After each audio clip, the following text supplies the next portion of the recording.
Olá, boa tarde. Sejam bem-vindos, sejam bem-vindas a mais um programa Viver Melhor comigo, Cris Cole, aqui na Rádio X40, nas tardes da nossa quarta-feira, nosso programa semanal, falando sobre temas, assuntos, sobre espiritualidade, vida, sobre como viver bem, viver melhor, sermos mais plenos, mais conscientes de tudo aquilo que nos faz bem, de toda a força que nós temos, de todo o conhecimento que está aqui no nosso mundão, disponível para a gente chegar, agarrar, conectar com ele e fazer da nossa vida uma vida mais leve, uma vida mais saudável, uma vida com melhores relacionamentos. Tá? O tema de hoje, dessa semana, eu tô muito ansiosa, estava muito ansiosa para falar sobre ele, porque é um tema com o qual eu trabalho já há alguns anos, né? Quem já acompanha o nosso programa há algum tempo, eu já comentei várias vezes sobre o meu trabalho, o que eu tenho feito. Vocês sabem que eu venho de uma jornada na área da educação, desde a educação infantil até a educação, ensino regular, educação profissional, jovens e adultos. Então, há mais de 20 anos eu venho acumulando essas experiências na área de desenvolvimento humano, tanto na área acadêmica, na área de instrução formal, área profissional, desenvolvimento técnico profissional de jovens e adultos, né? E agora na área terapêutica, falando de um desenvolvimento integral do ser. Ao longo desses anos eu venho me deparando com algumas situações e que hoje no consultório com a psicoterapia fica muito claro, muito mais evidente como ainda hoje a gente tem às vezes certas dificuldades de lidar com pessoas diferentes da gente, diferentes daquilo que a gente considera como padrão, diferente daquilo que parece ser normal. Né? Nós normalizamos alguns comportamentos e criamos dentro desse nosso conceito de normal de que isso sim é bom ou isso sim é bem visto e é isso que eu considero como certo, como correto, né? E tudo fora deste padrão que nós normatizamos e chamamos de normalidade, tudo que desvia desse padrão, dessa regra, acaba sendo por nós considerado como algo errado, como algo feio.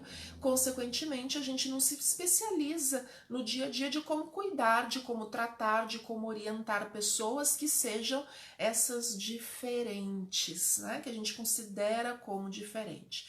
O nosso tema de hoje é para falar sobre tudo isso, né? Sobre essas pessoas até então consideradas diferentes, com alguns rótulos, sob alguns rótulos, e entender um pouco mais o que a gente pode fazer, qual é a postura nossa de olhar para esses diferentes e que desafios que esses diferentes para nós, as situações, as características, né, das pessoas que nós consideramos diferentes, quais são os desafios que elas trazem para nós durante essa evolução, durante esse processo de mudança planetária que nós estamos vivendo atualmente.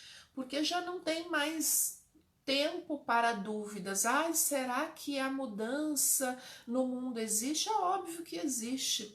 Né? Eu tenho 40 anos de idade. Na minha infância, era rico quem tinha telefone fixo em casa. Eu fui ter telefone na minha casa adulta, quando eu comecei a trabalhar, que eu pude pagar ali a linha telefônica na minha casa.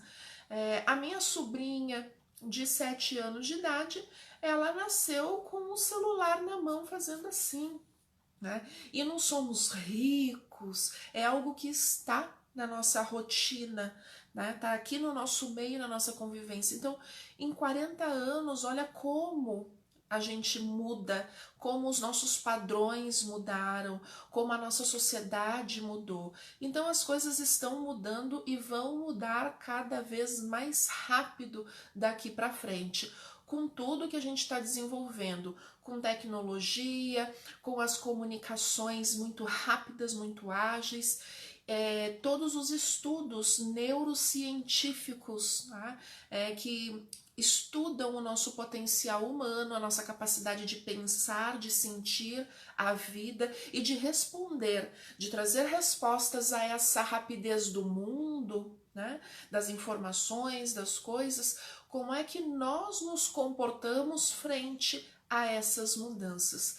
Tudo isso está ligado com esses novos seres humanos que nós estamos formando, que nós estamos fazendo parte deste conviver e estamos lançando então novos paradigmas, novas formas de ver o mundo. Como é que a gente está fazendo isso? E será? Aí uma pergunta muito pertinente. Será que eu estou fazendo o que poderia fazer? Será que eu estou fazendo o que deveria fazer?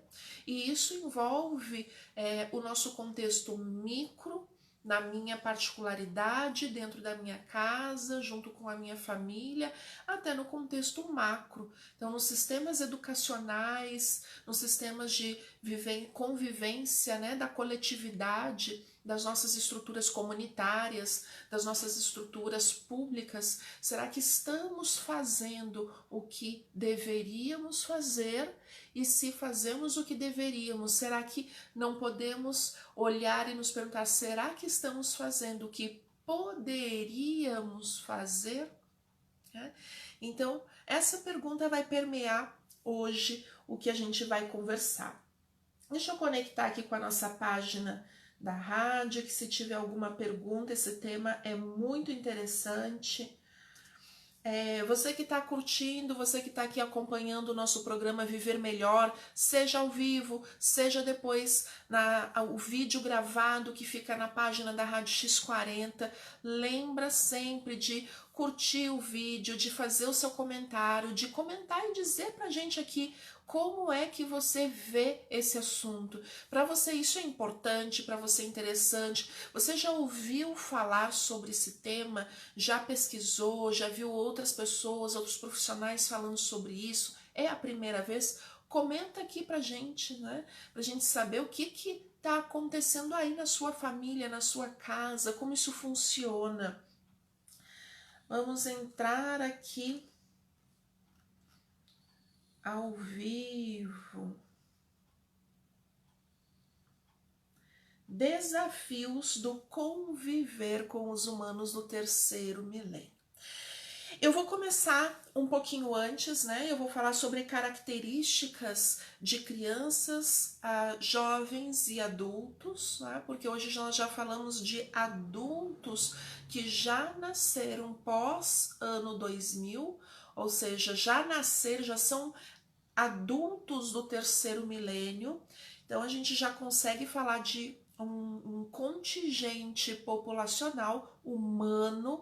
Eu não estou falando só de Brasil, eu estou falando de planeta Terra, humanidade, né? Então nós temos um contingente populacional que já está aí com adultos desta nova era. Mas para a gente entender esse movimento e entender como esse pensamento chega hoje, quem é esse adulto da nova era, é importante a gente voltar um pouquinho e conhecer algumas classificações ou terminologias que vão identificar estilos, comportamentos, formas de pensar, formas de agir, de sentir o mundo, de pessoas que vêm nascendo no mundo desde lá da década de 60, segunda metade do século passado, né? Então a gente tem aí, a partir da década de 60, o nascimento e o surgimento em massa. Já tinha um pouco antes, né, esporádicos, em menor quantidade, mas a partir da década de 60 a gente vê um nascimento em massa de crianças que passaram a ser chamadas de crianças índigo. Tá?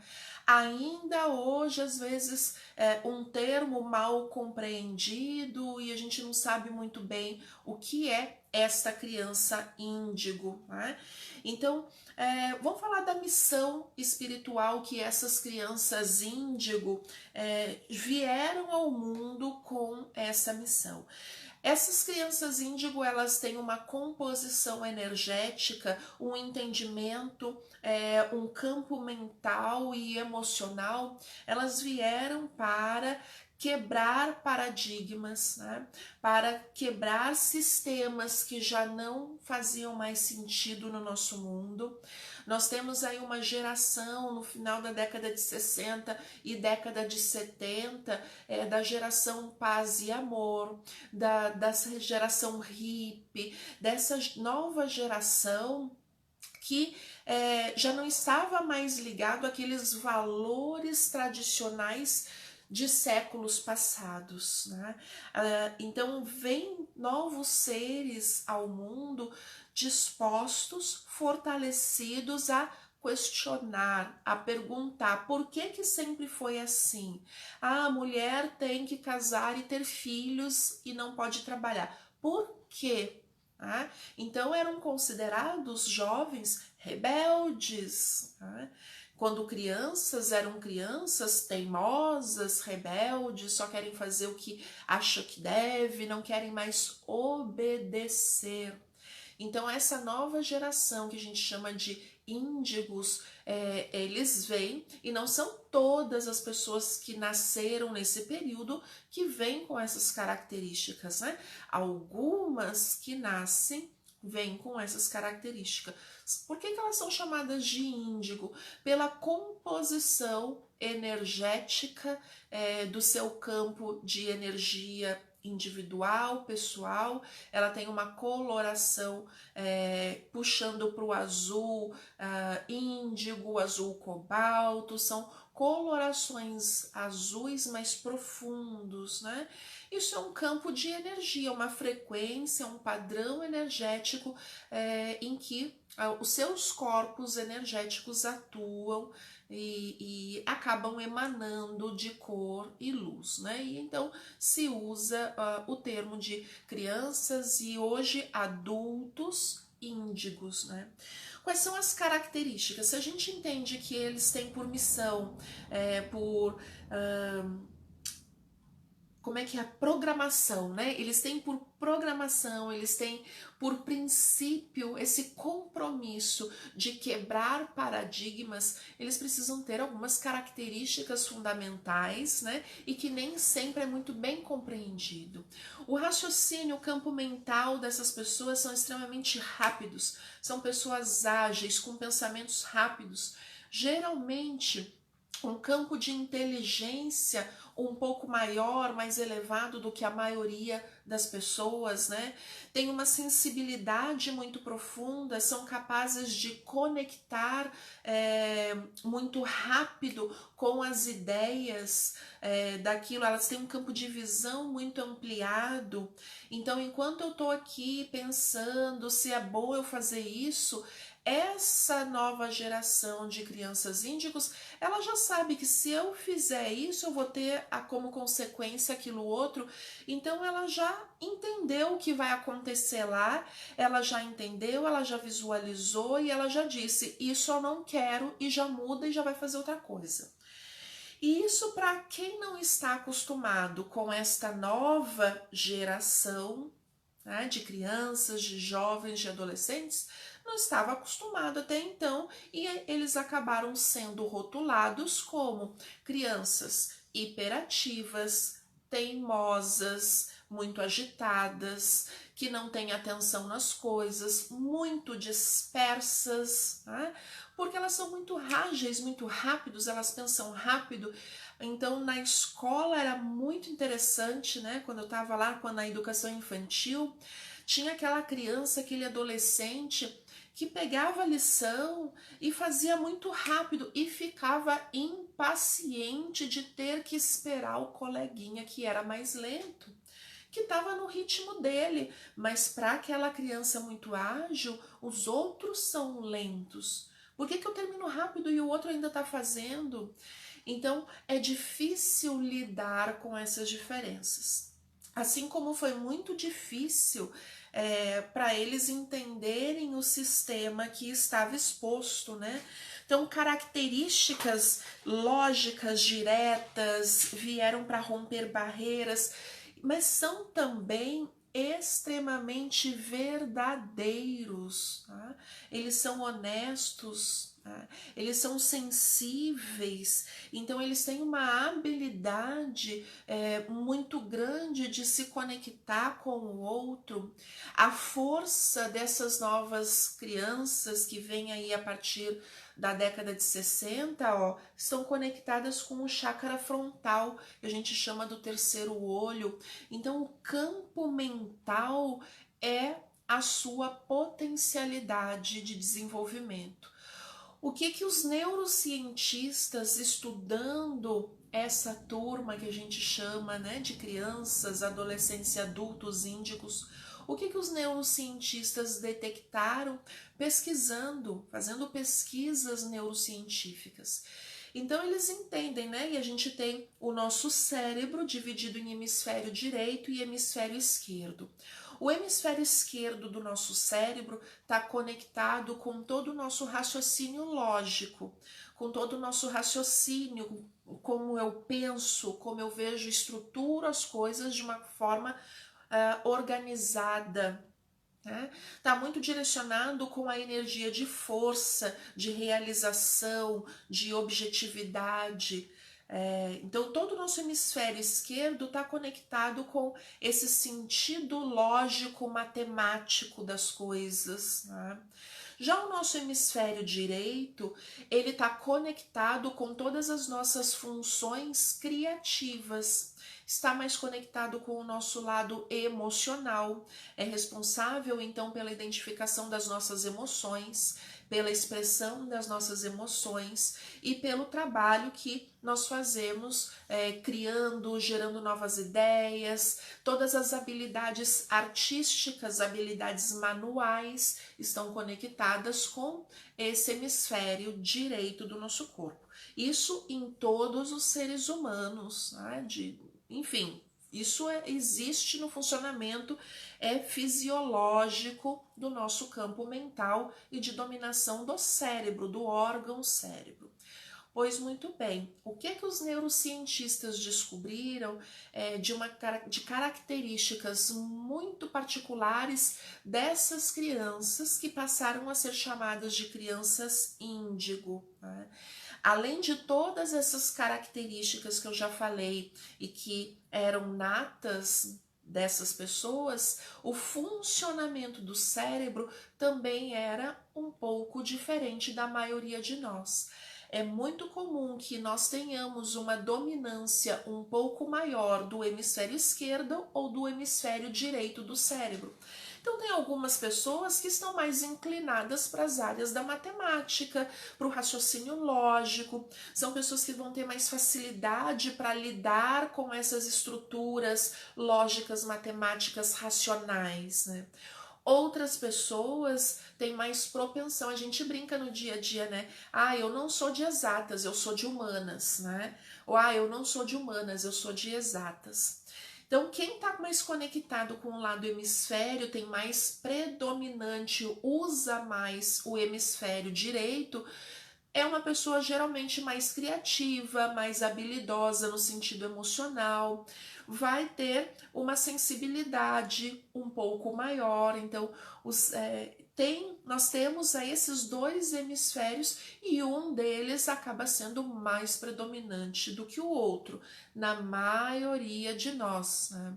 O que os neurocientistas descobriram dessas crianças que a gente chama de índigo e que hoje são adultos é que essas pessoas elas têm um equilíbrio de uso dos dois lados do cérebro, tanto do hemisfério esquerdo quanto do hemisfério direito, né? Então elas têm a capacidade e a habilidade de atender e de responder com os dois lados, os dois hemisférios do cérebro de uma forma mais equilibrada do que a maioria de nós.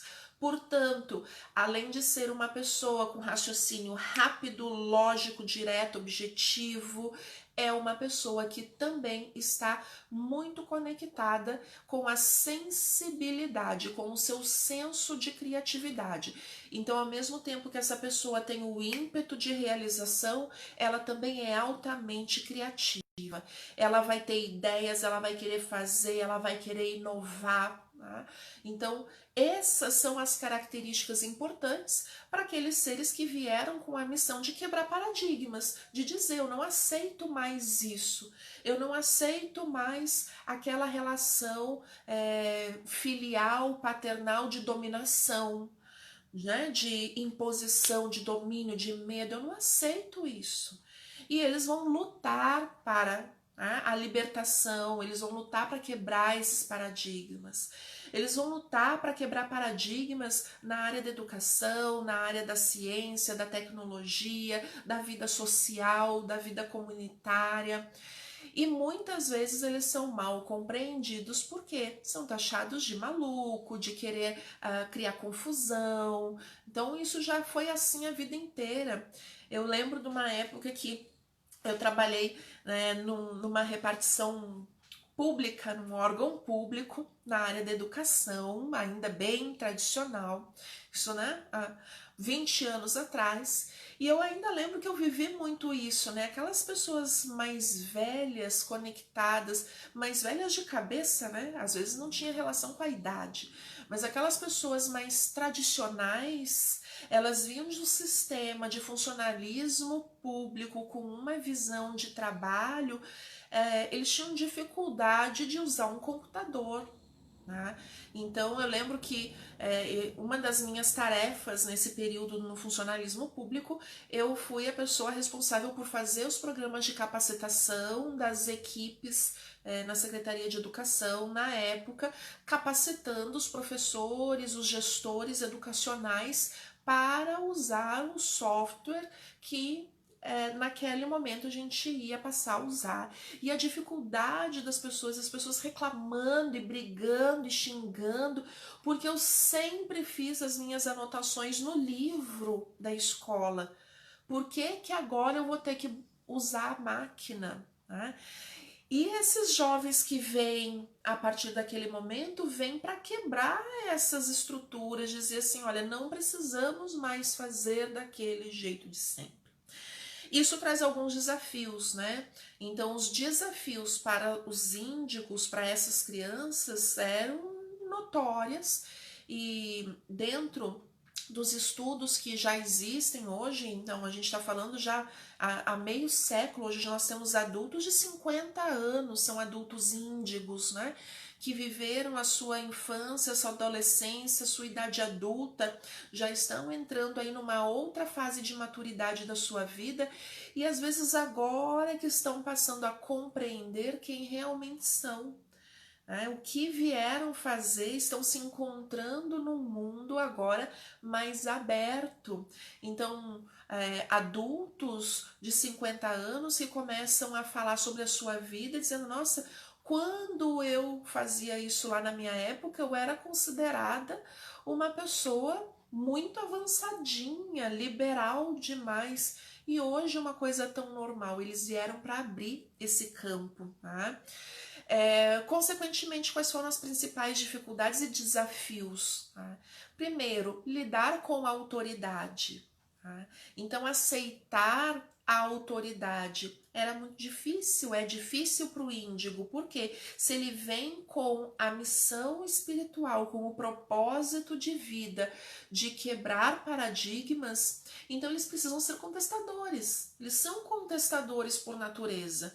Então é uma criança que desde muito novinha o pai vai dizer, faça isso, e aquela criança vai dizer, mas eu não quero fazer. Por que que eu tenho que fazer? Um pai, uma mãe tradicional vai dizer, tem que fazer porque eu tô mandando, eu sou teu pai, eu sou tua mãe, eu mando, você obedece. Os índigos não aceitam isso. Eles não aceitam essa dominação, eles não aceitam esse autoritarismo. Eles precisam compreender por quê. Isso é bom? Isso faz bem? Tem fundamento? Tem sentido? Então são extremamente questionadores. Isso passa a ser um conflito e um desafio. E é importante para quem não é o índigo e que a gente que não conhece a estrutura de pensamento desses novos seres, também saber o que fazer, o que lidar. E nós vamos mudando junto, porque eles vêm para nos ajudar a compreender uma nova forma de agir, de pensar, de sentir e de fazer as coisas. Nós estamos aí construindo uma nova realidade. Os índigos vieram nos mostrar como é que precisa ser feito para quebrar os antigos padrões. Então, muitas vezes nos chocam, nos colocam frente a frente com as nossas limitações, né? São as ovelhas negras da família, são aquelas crianças, aqueles jovens e agora adultos, né? Que são os revolucionários, que são os utópicos, que são os inconvenientes muitas vezes, porque eles falam aquilo que as pessoas às vezes não querem ouvir. E para ele, consequentemente, um dos grandes desafios, obviamente, é fazer tudo isso sem ferir ou ferindo o menos possível as outras pessoas, né? É compreender que existe um equilíbrio emocional que precisa ser mantido. Então, a responsabilidade de quem está ali recebendo uma criança índigo, e índigos em menor escala, mas ainda índigos estão nascendo, né? São aquelas crianças difíceis, rebeldes, que não aceitam dominação, que não aceitam imposição, que não aceitam facilmente tudo que é falado, que sempre questionam, que tudo rebate, que tudo responde. E é preciso um jogo de cintura muito grande dos pais, dos responsáveis pela educação dessas crianças. E quando a gente está falando de adulto, esses adultos, se não entenderam ainda como lidar com esse seu jeito impetuoso de ser, são adultos que chegam aqui no consultório solitários, porque ninguém aguenta ficar perto. Né? São pessoas de muito difícil convivência quando elas crescem sem aprender a lidar com a sua impetuosidade emocional, né? Porque ela, como ela está trabalhando com os dois hemisférios do cérebro, assim como ela é altamente lógica, intelectual, inteligente, ela também é muito intensa emocional. E quando passa a exprimir essa intensidade emocional junto com raciocínio lógico muito direto, essa pessoa pode se tornar cruel, né? É aquela pessoa que vai com o dedo na ferida, que sabe colocar o dedinho lá porque ela fala verdades. E não tem controle, é muito impetuosa, né? E os desafios aí é para ambas as partes, tanto para a pessoa que é índigo e que vem com uma missão muito bonita de fazer a gente reconhecer que nem sempre o fazer do mesmo jeito é o melhor jeito, e por outro lado vem com uma missão pessoal, individual, de autodesenvolvimento, de autoconhecimento, de equilíbrio das suas estruturas e da sua harmonia emocional, né? Cabe a todos nós acolhermos sem rotular. Quantas crianças índigos são rotuladas de teimosas, de difíceis, malcriadas, desrespeitosas, né? Quando uma criança índigo fala para um pai, né? Eu não acho que é assim, eu não concordo. E se o pai é muito tradicional, ele vai, como assim? Que absurdo é esse? Que falta de respeito, que falta de educação, uma criança dizendo isso. Mas é a forma que aquela criança tem de nos mostrar que talvez daquele jeito não seja o melhor jeito neste momento. Talvez tenha sido numa época passada, mas não é mais neste momento. E nós precisamos adequar todas as nossas ações para que a gente consiga, então, orientar da melhor forma essas crianças e esses adolescentes, e para que nós também possamos conviver com mais harmonia, com eles, né? Encontrar o caminho do meio aí da harmonia e do equilíbrio emocional. Conforme o tempo foi passando, a gente vê assim um sentido de amadurecimento também dos propósitos da nossa evolução planetária, né?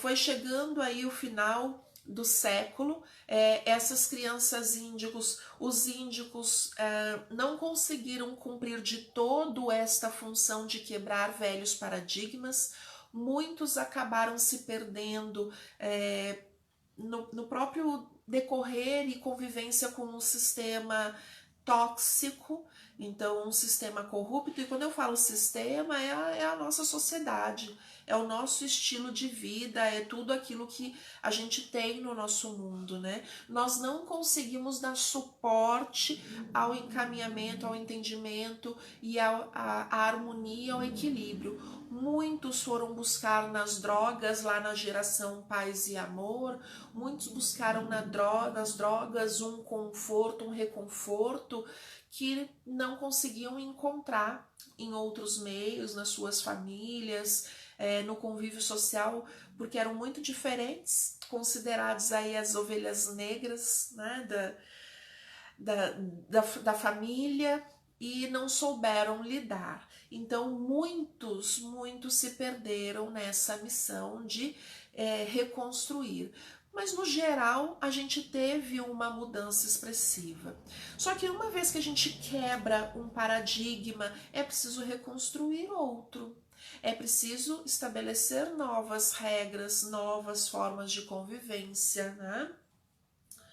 É preciso a gente ter um novo modelo, porque se o padrão antigo precisa ser quebrado, eu preciso ter um novo modelo. E que modelo é esse novo? Aí é que começa então a surgir o nascimento de uma nova onda de crianças, né? Com características diferentes, características mais sutilizadas, que passou-se a ser chamado então de crianças cristais, né? Que também tem um pouco de conexão com o padrão vibratório, a frequência e a energia dos corpos energéticos, né? Essa vibração de corpos energéticos dessas novas crianças. Essas crianças cristais, elas começam a surgir ali pela década de 80, mas elas vêm em massa mesmo, nascendo a partir do ano 2000. Então são as crianças mesmo do terceiro milênio, aqui que a gente está falando. Então nós começamos a entender, né, uma leva de crianças, ou seja, uma geração vindo no final do segundo milênio, no final do século passado, a partir da década de 60, 1960, que vem ali uma turma para abalar as estruturas, para dizer assim, olha, existe um jeito diferente de viver e de fazer as coisas. E a gente começa a ver no mundo inteiro, não é só Brasil, não é só Estados Unidos, é no mundo inteiro, né? Muitas mudanças políticas, mudanças econômicas, mudanças de paradigmas e de quebras de jeito de viver, de fazer, muito grande no mundo inteiro. Isso pipocou muito, né? A partir dessas novas mentes que vem chegando. E a partir dos anos 2000 a gente tem um novo influxo. Que influxo, que crianças novas são essas? E que quem nasceu, né, no ano 2000, a gente está em 2020, já são jovens, já estão entrando na idade adulta. Já são crianças de 20 anos, já nem tão crianças assim. Então a gente já está vendo uma nova configuração energética. Que energética é essa e que configuração é essa? O componente energético desses novos seres é mais sutil, é o que a gente chama de aura cristalina, indo entre um violeta claro, um lilás, até uma aura branca, transparente, cristalina. Por isso aí as crianças cristais, essa é mais sutil. A energia dessas novas crianças não está mais conectada aqui no chakra frontal, está conectada aqui no chakra coronal, ou seja, a ligação é direta com as energias divinas. Consequentemente, essas crianças que vêm com um nível energético muito mais sutil, qual é o primeiro impacto que acontece quando elas chegam aqui na Terra, né? No nosso sistema corrupto, com as doenças, com as drogas, com todos os apelos de inferioridades que nós temos, os vícios, enfim. Quando essas crianças que têm um campo energético mais sutil chegam aqui, uma das primeiras coisas que geralmente acontecem é o ressentimento do corpo físico. Sabe aquela criança mais frágil, mais doentinha? É muito comum crianças cristais terem tido uma primeira infância um pouco mais frágil. Elas se ressentem mais, elas são muito sensíveis, elas são sensíveis ao campo de energia das pessoas, elas têm uma sensibilidade tão aguçada, elas conseguem captar as intenções das pessoas, né? Elas conseguem sentir, elas sentem, para elas é natural. Quando uma pessoa não é muito legal, né? Elas sentem com mais clareza isso. Então é muito interessante as características dessas crianças, porque qual é a missão espiritual que elas têm? O índigo era de quebrar paradigmas e destruir estruturas que já não serviam mais. As crianças cristais, elas vêm com o propósito de nos ajudar a reconstruir novos paradigmas. A missão espiritual, então, é justamente essa, de ser construtoras de uma nova realidade. Então, elas precisam vir com esta sensibilidade aflorada para nos mostrar, nós que estamos aqui, que ainda não vivemos nesta nova realidade, e para mostrar também aos índigos, mostrando para aquela leva de índigos já adultos. É muito comum que crianças cristais venham filhos de pais índigos, né? Para mostrar para esses que estão aqui, olha, não precisa ser com agressividade.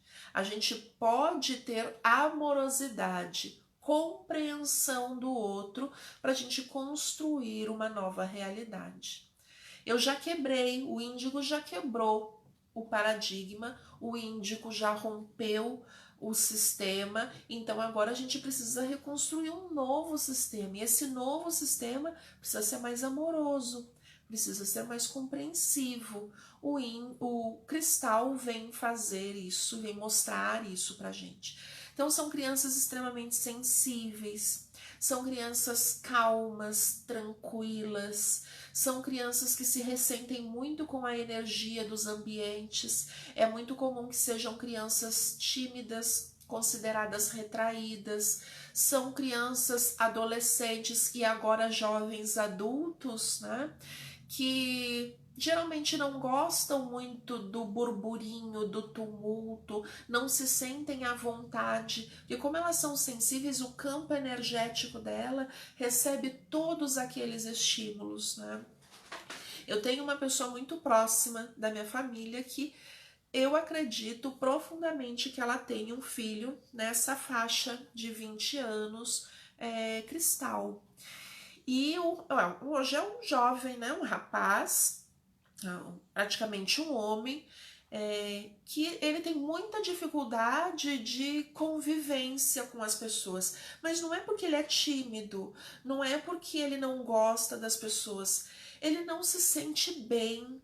Então ele tá lá na faculdade, por exemplo, e ele vê que sim, as pessoas, sabe, falando de futilidades, perdendo tempo, matando aula, deixou de ir para aula para ir para o bar beber. Ele não entende isso.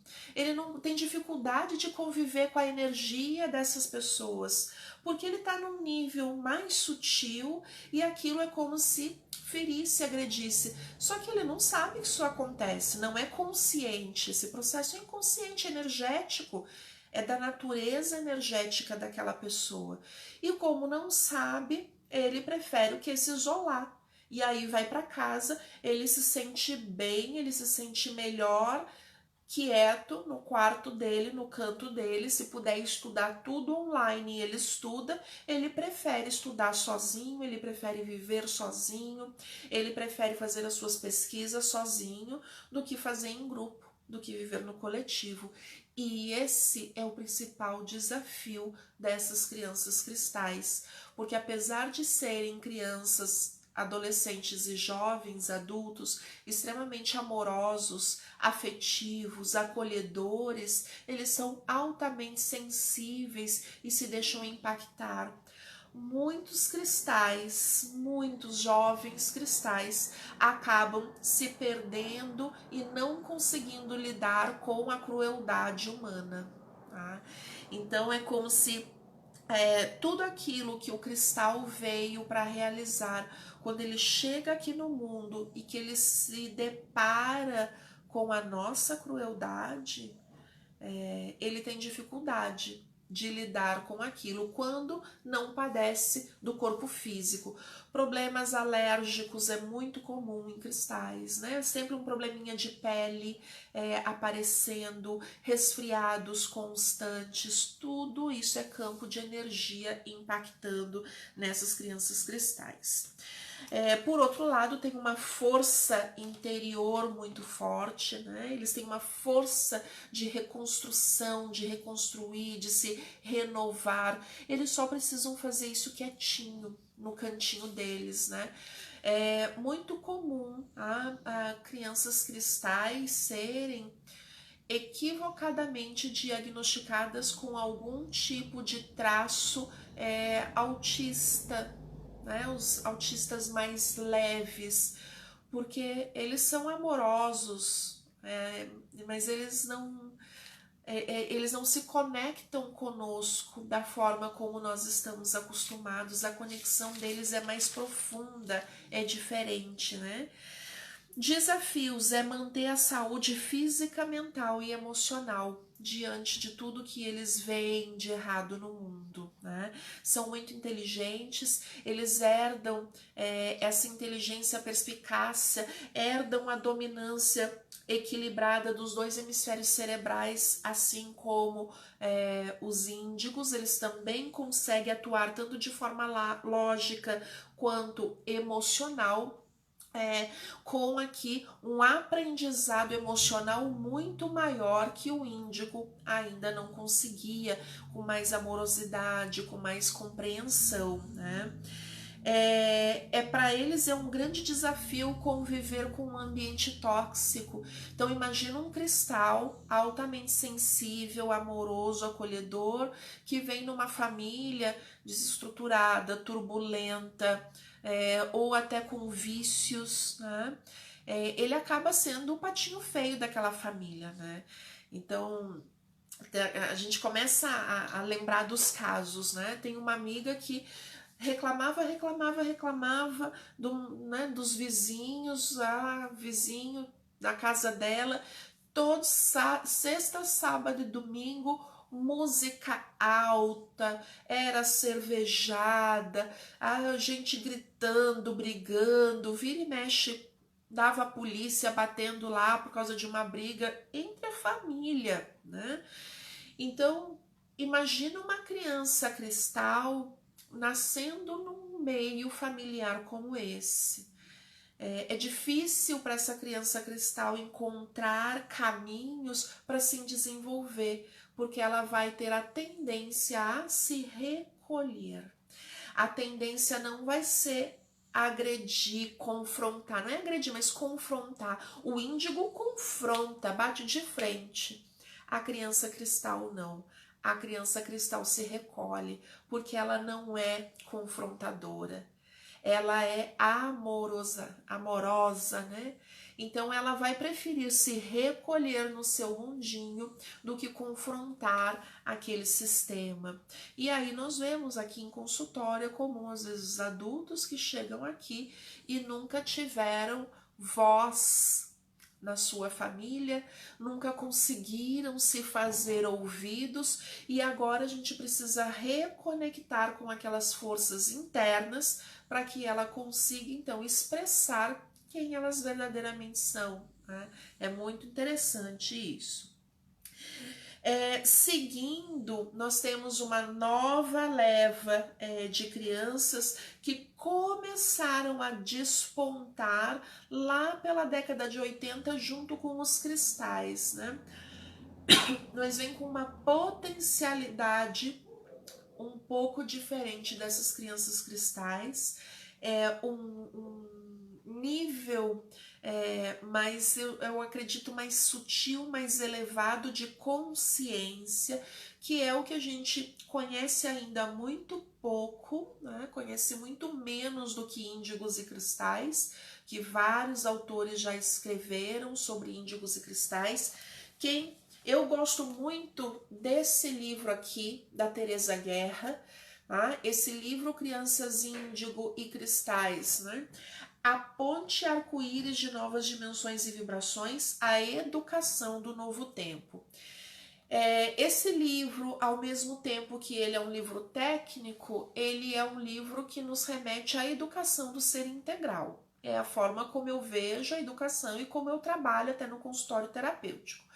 Então, é importante considerar essas crianças não somente do ponto de vista psicológico tradicional, mas é importante considerar também essas novas crianças do ponto de vista espiritual, de evolução espiritual no meio em que elas estão inseridas na nossa sociedade atual, mas com todo o conhecimento, bagagem espiritual que elas já trazem. Tá? Então, essa compreensão de passado espiritual, para mim, compõe o ser integral. É com isso que eu trabalho.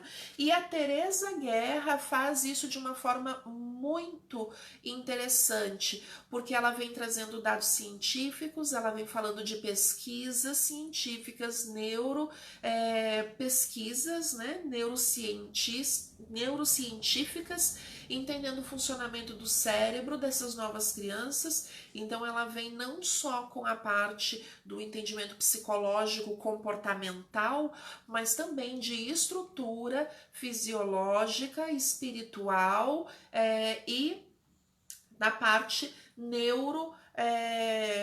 na inteligência neurocientífica, neuromotora, na neuroaprendizagem, enfim, a inteligência como um todo no campo psíquico dessa pessoa, entendendo o campo psíquico, mental, emocional e espiritual, tá? Então, os cristais chegando a partir da década de 80, vindo mesmo a partir do ano 2000. As crianças arco-íris também começaram a surgir uma aqui, outra lá, outra colar, lá na década de 80, em muito menor quantidade que as cristais, mas já vinham vindo também. E é a partir, então, dos anos 2000 que essas crianças arco-íris também começam a crescer um pouco. Mas, né, tem aí uma leva um pouco menor. Quem são essas crianças que começam a vir em maior quantidade nos anos 2000? Elas são as grandes doadoras de amor. Elas trabalham e atuam a partir do chakra cardíaco, que é o chakra do equilíbrio, o equilíbrio do alto com o equilíbrio do embaixo, aqui terra, né? E por ser, né, essa atuação através do equilíbrio do ser, elas têm todo o embasamento, né, de sensibilidade que o cristal tinha, né, tem, elas são sensíveis, elas são compreensivas, elas trabalham de forma muito mais equilibrada com os dois hemisférios do cérebro, são muito conectadas à natureza. Recentemente não, esse vídeo já faz até um tempinho, talvez alguns anos, uns 2 anos que eu conheço esse vídeo, de uma criança, talvez ali, não sei, uns 3 anos de idade, um menininho na cadeirinha de papá, e a mãe serve o pratinho e dá para esse menininho comer, e falando que é macarrão com polvo. E ele pergunta se polvo é animal. E a mãe diz que polvo é animal. E ele diz que ele não pode comer polvo, porque o animal é um bichinho, ele merece viver, ele tem que viver, ele não pode morrer. E de onde? De uma família que se alimenta, que é carnívora, né? Que se alimenta ali de polvo, e uma criança, por ela mesma, sem influência externa, dizer que um polvo é um bichinho, e o bichinho, ele pergunta: mamãe, polvo tem cabeça? Tem cabeça. Aí a mãe fala: mas nós não estamos comendo a cabeça do polvo, nós estamos comendo as perninhas do polvo. Aí ele fala que se tem cabeça, não pode morrer porque é um bichinho. Então de onde vem essa inteligência? Da onde que surge que ninguém ensinou? São essas crianças extremamente amorosas, conectadas com o todo, a vida, o universo. Então, sim, são extremamente amorosas com tudo. Mas tem um detalhe, né? Que aí é a missão espiritual dessas crianças arco-íris. A missão delas é nos ensinar a alegria, a amorosidade e o perdão. Elas são as grandes curadoras da alma.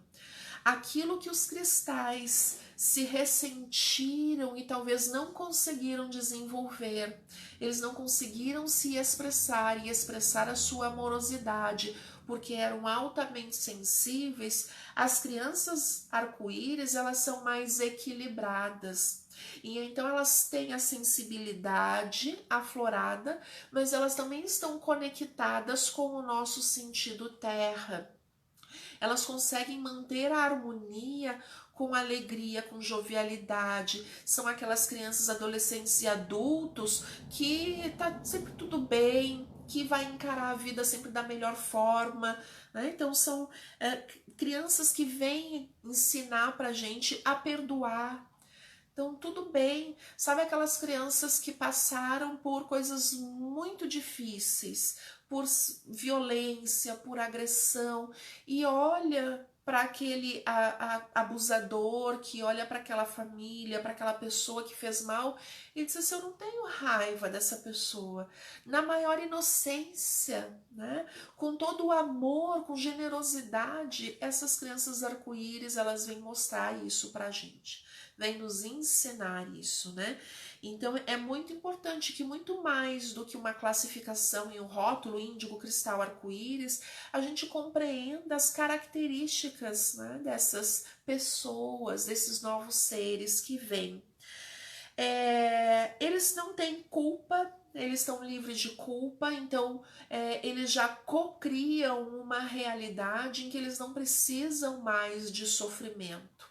Geralmente eles não precisam mais passar, vir em famílias com grandes sofrimentos, eles já não criam mais, já não tem mais essa ilusão de que é preciso sofrer para aprender. Eles já estão num nível de amor, de compreensão, de perdão e de alegria na vida, que eles sabem que eles podem aprender pelo amor e não mais pela dor e pelo sofrimento. E é muito bonito isso. São as crianças que vêm ensinar pra gente, e alguns jovens e adultos que vêm dizendo pra gente: não precisamos mais sofrer para aprender. Vamos fazer escolhas saudáveis, escolhas coerentes, vamos fazer boas escolhas para a nossa vida. vamos viver mais felizes, né? E a partir aí de 2012, mais precisamente, né, quando a gente tem essa ruptura em 2012, virando o nosso planeta para um novo horizonte de terceiro milênio mesmo, nós temos o que a gente conhece por crianças diamante, que são aquelas crianças e seres espirituais. Eu tô chamando de criança porque estão nascendo, né? Depois desse período, e que hoje já estão entrando na adolescência, que eles vêm chegando ao mundo aí para trazer o equilíbrio entre a sensibilidade e a firmeza. Eles vêm como exemplos, eles vêm em menor quantidade, né? Eles não vêm numa leva como veio os índigos, numa leva como veio os cristais, vêm em menos quantidade ainda que as arco-íris. Elas vêm nascendo assim, uma em cada localidade, porque elas vêm trazendo o ensinamento pra gente, a missão espiritual, né? Ensinar e ser exemplo de como ser humano. Nós fomos perdendo a nossa humanidade ao longo da nossa história humana. Nós aprendemos a ser cruel, nós aprendemos a ser carrascos da nossa própria vida e da vida do outro, nós aprendemos a vigiar o outro e não a nós mesmos, né? Nós vivemos com a culpa, com o medo, com a arrogância, nós fomos nos distanciando da nossa humanidade. E essas crianças diamante, elas vêm como grandes exemplos de vida. Não é só faça o que eu falo, é veja como eu vivo. Eles não precisam falar, a sua vida é um exemplo. Então esses seres diamante, quando eles vêm para trazer para a gente o exemplo de como pode ser a nossa vida se nós voltamos a nos conectar com esse sentido de ser humano. Ah, olha que lindo. Tem autores aí que estudam que, né, esses aspectos da parte espiritual, que diz que Cristo, quando veio, então Jesus encarna como uma parte, né, desse Cristo. Quando ele encarna, ele veio como uma criança diamante, né, nessa energia de exemplo de uma elevação moral, espiritual, intelectual, ou seja, numa sabedoria que se tornou um exemplo. Então, grandes avatares. Então, esses seres, essas crianças diamantes são avatares para nós. Claro que aqui a gente está falando de um exemplo extremo, que alguns autores consideram como uma encarnação de um ser diamante com uma energia de sabedoria suprema. Mas sim, existem outros seres que não têm a elevação espiritual do Cristo, né, que veio como Jesus, mas que também estão já num nível evolutivo mais avançado e um padrão vibracional muito mais sutis, né? As características desses seres são independentes, são talentosos, inteligentes, uma capacidade de aprender muito grande, né? Tem uma alta conexão espiritual, eles movimentam o universo. Eles pensam e o universo responde. Eles dominam as habilidades mentais de manipulação do todo, né? De manipulação. A conexão que eles têm com o divino é tão grande que eles conseguem movimentar o universo a partir da firmeza do seu caráter e da firmeza dos seus propósitos de ação. Então são seres muito iluminados, né? Os desafios que eles enfrentam quando estão aqui conosco e a necessidade de se repor energeticamente. Então, a maioria deles precisam de um tempo sozinho, assim, me deixa quietinha hoje, né? Que eu tô precisando aqui renovar as baterias. E Em alguns momentos eles podem parecer alheios e desconectados com o mundo. Não estão desconectados, eles só estão conseguindo captar uma informação de um outro plano que não é o nosso terreno, que nossos olhos veem, né? Então são grandes exemplos transformadores. Para nós que não somos nem índigo, nem cristal, nem arco-íris, nem diamante, a maioria de nós, o grande desafio é compreender a forma de agir de cada uma dessas pessoas. É aprender com elas e se abrir também para que nós possamos absorver essas características positivas e oferecer um ambiente mais harmônico para que esses seres possam fazer e cumprir os seus propósitos de vida, né? Então, crianças índigos se perderam porque a gente não sabia o que fazer e nós rotulamos a criança de levada, mal educada, interesseira. As crianças cristais estão sendo rotuladas de autistas, de tímidas, de preguiçosas, porque passam muito tempo sozinhas, isoladas no quarto, e quando jovens não querem trabalhar, e não é essa a realidade. Então, será que nós estamos preparados para lidar com essas crianças? Na maioria de nós não estamos. Então, o nosso propósito como responsáveis pela educação e encaminhamento de crianças e jovens na nossa família é estudar. Então, o que eu posso fazer? Né? Quais são as características que eu tenho que ter? E o que eu posso fazer no sentido global, no sistema educacional, professores, profissionais da educação, profissionais da área da saúde, como a gente lida com esses novos seres? Psicólogos, psiquiatras, neurocientistas, terapeutas, né? Não são todos os terapeutas que sabem essas diferenças e que conhecem as características e sabem orientar da melhor forma. Temos que buscar o conhecimento para saber o que fazer quando estivermos diante de uma criança contestadora, para não ficar birrenta, mal educada. Não, essa criança está contestando, mas o que ela está contestando, ela tem razão? Será que eu não tenho que rever algum ponto de vista meu?